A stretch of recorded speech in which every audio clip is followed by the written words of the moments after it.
Capítulo 16. Os lamanitas destroem o povo de Amonia. Zorã lidera os nefitas na vitória sobre os lamanitas. Alma e Amuleque e muitos outros pregam a palavra. Eles ensinam que, após sua ressurreição, Cristo aparecerá aos nefitas, aproximadamente 81 a 77 a.C. E aconteceu que no 11º ano em que os juízes governaram o povo de Nefe, no 5º dia do 2º mês, tendo havido muita paz na terra de Zaraenla, não tendo havido guerras nem contendas durante um certo número de anos, até o 5º dia do 2º mês do 11º ano, um clamor de guerra foi ouvido por toda a terra. Pois eis que os exércitos dos lamanitas haviam penetrado pelas bandas do deserto nas fronteiras da terra, até a cidade de Amonia, começando a matar o povo e a destruir a cidade. E então aconteceu que antes que os nefitas pudessem reunir um exército suficiente para expulsá-los da terra, eles destruíram o povo que estava na cidade de Amonia e também alguns nas fronteiras de Noé, havendo levado outros cativos para o deserto. Ora, os nefitas desejavam resgatar aqueles que haviam sido levados cativos para o deserto. Portanto, aquele que havia sido nomeado capitão-chefe dos exércitos nefitas, e seu nome era Zorã e tinha 2 filhos, Lei e Aa.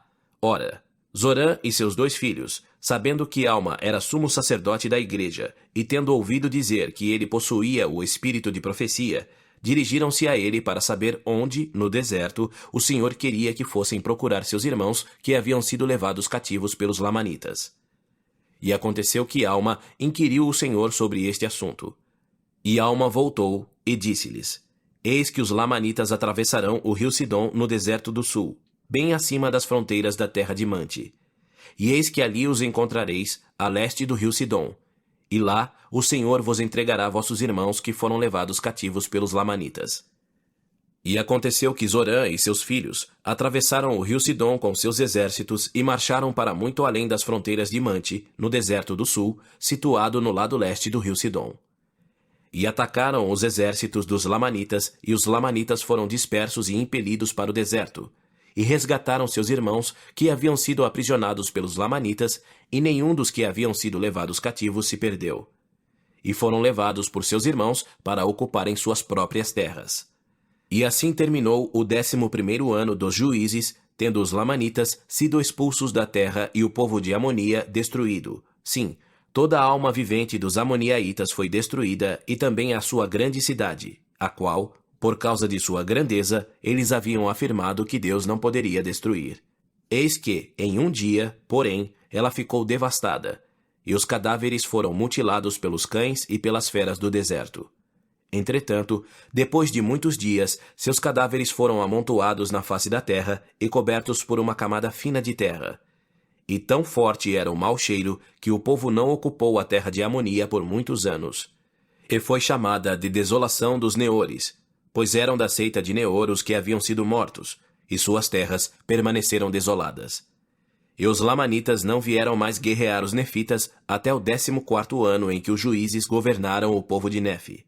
E assim, durante 3 anos, o povo de Nefe teve paz contínua em toda a terra. E Alma e Amuleque saíram pregando o arrependimento ao povo em seus templos e em seus santuários, e também em suas sinagogas, que eram construídas à maneira dos judeus. E a todos os que desejavam ouvir suas palavras, eles pregavam a palavra de Deus continuamente, sem qualquer acepção de pessoas. E assim saíram Alma e Amuleque, como também muitos outros que haviam sido escolhidos para o trabalho, a pregar a palavra por toda a terra.